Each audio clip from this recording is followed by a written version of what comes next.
Hello, elementary school teachers. Oh my goodness, I am so happy to have you here. You know why? Because this video is for you. I'm going to help you step outside of the worksheets and into some creative learning in math. Are you so tired of giving these worksheets and worksheets? How else can we pump up the students and get them excited and reviewed up before we start our lesson? I'm going to give you not 10, but 11 innovative techniques on how to do that.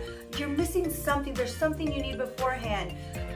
Pencil, paper. No, you need some math dazzle. Okay, here we go. Are you ready?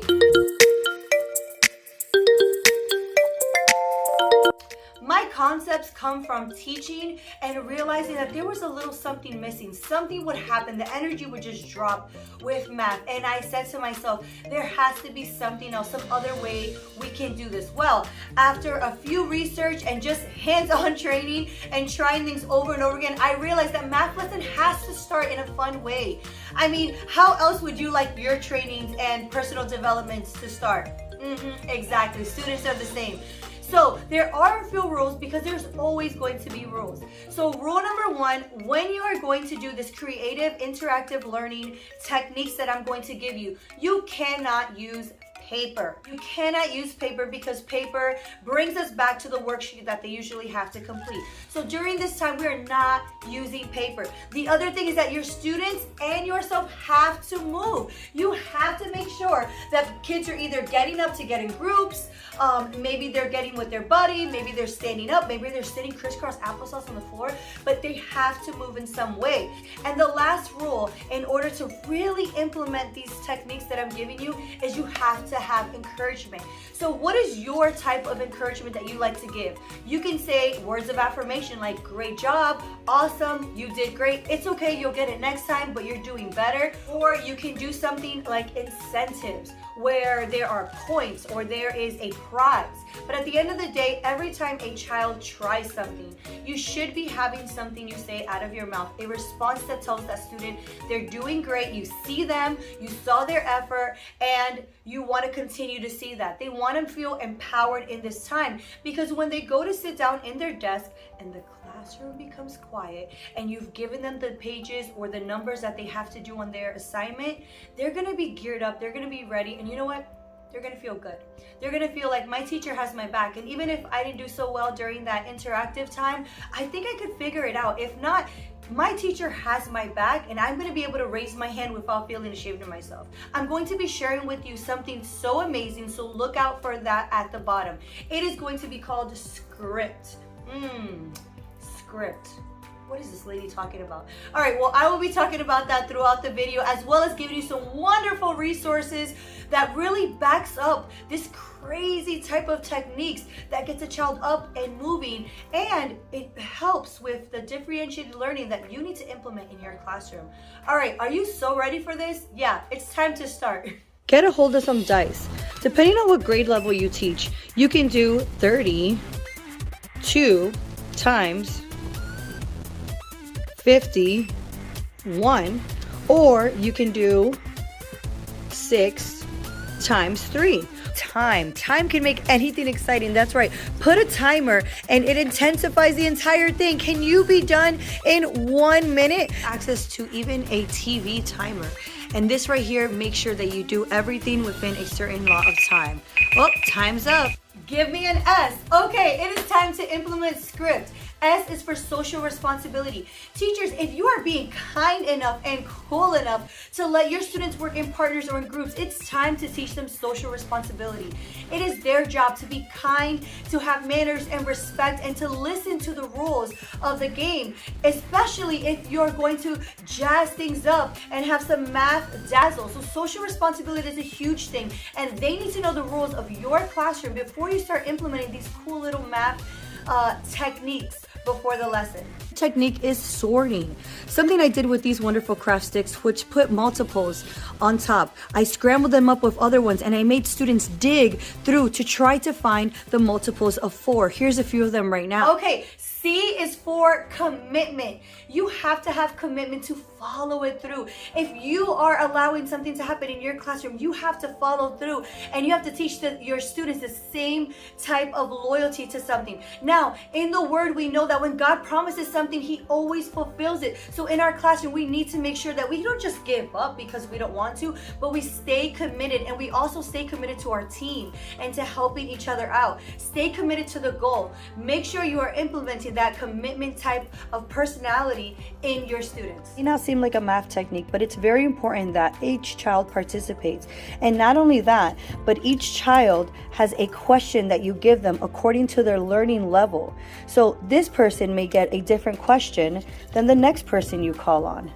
This again is your assessment of the child to make sure that they not only participate, but are learning at their differentiated level. In the journal Computing for Higher Education, there's a chapter in there about differentiated learning for disabled learners. Now, they say that the teaching approach using scaffolding, game-based things, and guided discovery, one-on-one time, helps out students that may have dyslexia, okay? And that is huge with numbers, dysgraphia, dyscalculia.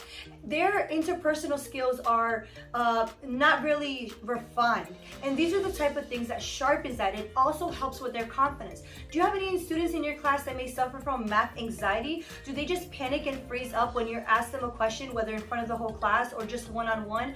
These type of things will actually boost them up and help them as long as it's positive and motivational. Okay, R is for reflective practice. Let's do that again. Reflective practice. Yeah, that's it. Okay, make sure that no matter if it's math, you are integrating biblical promises and concepts in there. Make sure that when you encourage them, you are using the Word. And make sure that every time that they do something, we're reminding them, hey, we're trying to be Christ-like. Iron sharpens iron. I mean, there's so many scriptures you can use. Make sure to have scriptures around your classroom so that anytime you see that there's some type of conflict or discouragement, you can point at these different types of biblical scriptures that God gives us so that we can feel encouraged and we can feel renewed. Make sure to have that visible always in your classroom. Words are a huge essential for my class. These were $1 at the dollar spot. You could add it to your school supply list for students to bring in. You get some expo markers and a tissue paper to wipe it all off. Teachers can use this to give a question to students, and students just have to write their answer against another teammate or classmate. Also, students can use this to study with each other by practicing and wiping it off. It is a great tool to start off the class with, maybe some multiplication, some addition, and make sure to always clean them and teach them proper ways to put it all back together. Two students compete against each other, maybe team versus team. Call out an equation, and then the first student to be able to ring the cowbell or grab the piece of paper or raise their hand will be able to have an opportunity to answer a question. This excites them, and this gives them a competitive drive to want to learn and want to win. I is for integrity. Have integrity in your work. Have integrity in how you take care of your things. So many of these techniques takes responsibility. We are giving you materials in your hands. Make sure you return it correctly. Make sure everything's in order and organized. How can we use this again in the lesson in the future if you lose all the pieces or you damage something? Another thing about integrity is honesty. Make sure you are honest. Make sure that you really were the first one to raise your hand or the first one to finish something. Integrity is such an important thing, especially in social interaction. You want to make sure that as they're socializing, they know how to interact appropriately.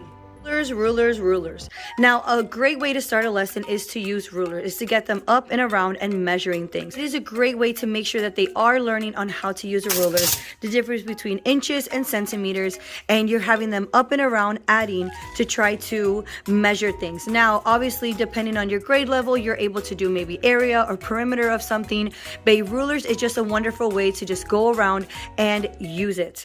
In the journal, Teaching and Learning STEM in Enrichment Spaces, they start out with a scenario. So picture you're sitting in a math class and you're given an open invitation to experiment, play, and make mistakes. This is the same type of opportunity that teachers were given so that they can learn how to help out gifted students in the classroom. And not just in curriculum, but out curriculum like I'm doing so today. Now I want to encourage you to do the same thing that they did in the journal entry. What they did is say that you need to have accelerated type of activities for gifted students. For example, maybe you split up your whole class into groups. One group may get 2 minutes to do it, where your gifted students will get 1 minute to do the same task. Or maybe students were given 5 materials in order to complete the task, where the other students are just given 1. They will have to use some critical thinking in order to make it happen. You want to make sure that your students never say, "I'm done, now what?" You don't want students who are bored or acting up because they don't have enough of a challenge in your classroom. I would say to take those same lesson openers and bring them back at the end of the lesson. If a student is done early, maybe they can have an incentive to still go grab those math manipulatives, or maybe some math concepts that they can do, and they can still keep their mind and wheels turning without getting into trouble. You're able to write on a desk. That's right. Your students are able to use their desk, and all you have to do is use a tissue paper to wipe it off. That's right. If you want to go the extra mile, you can use a Clorox wipe, and it also, again, teaches them responsibility on how to do something and then take care of it afterwards. Okay, P is for professionalism. And professionalism wraps up everything that we do, not only for the students, but for the teachers as well. Are you kind of like me and you like to joke around with the students? It's okay if you do that. Just be professional. Don't become discouraged. Watch your words, watch your actions. Remember, these kids are watching you. Listen out for the directions. Did you follow everything the teacher said? That professionalism right there is going to raise up champions for Christ, so they could go out there in the community and they can act appropriately, and that's going to be thanks to your influence. The best things I've ever done as a teacher is create these math manipulative boxes. Each student has one, and now you can do it per table, per group. And I found these little knickknacks in my closet one day, and I said, what can I use them for? So this is the hundreds, this is the tens, and this is the ones. Each child has 9 of each IA. Let's say the answer is 432. Well, they're gonna go ahead and line up 4 of these, 3 of these, and 2 of these. Let's say I could do multiplication, I could do division, I could do addition or subtraction, anything that I can do. They have to understand the concept of place value and go ahead and quickly do it. Again, this could be as a competition or just something they use to help them out. This is a great way to start your math lesson. If you haven't learned this yet, there are 3 different types of learners. There is the audible, right? The visual, and the kinesthetic learner that just has to get up and try it themselves for them to figure it out.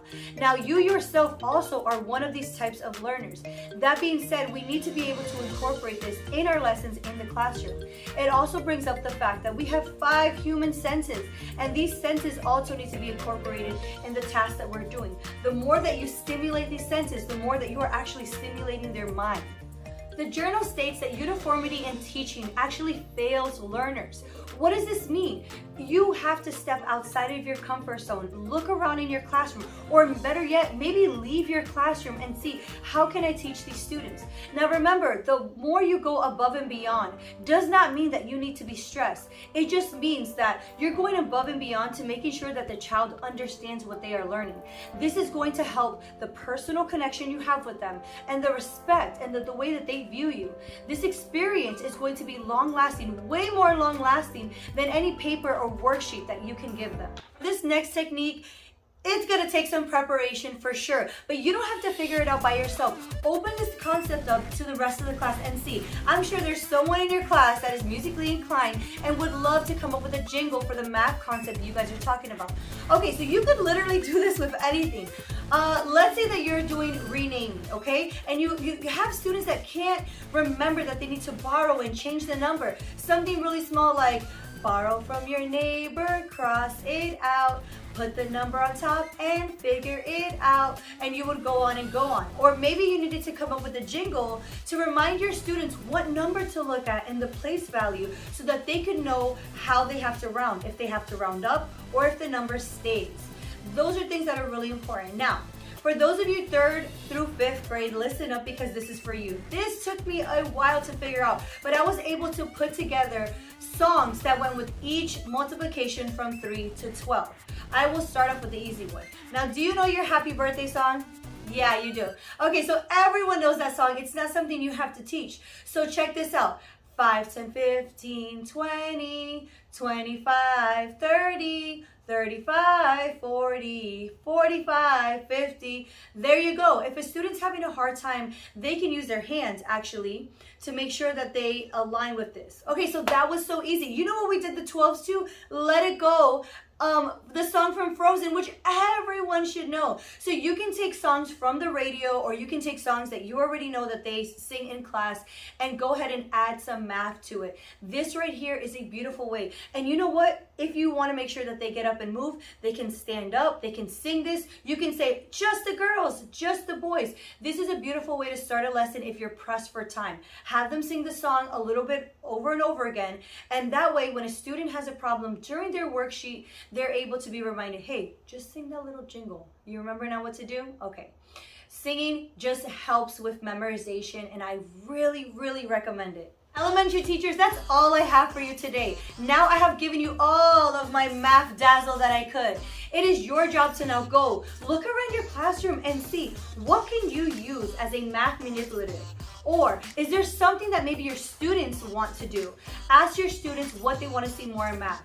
All you have to do is just try something different. Step outside of that comfort zone, and you may realize you're actually comfortable in this crazy new space. God has equipped you.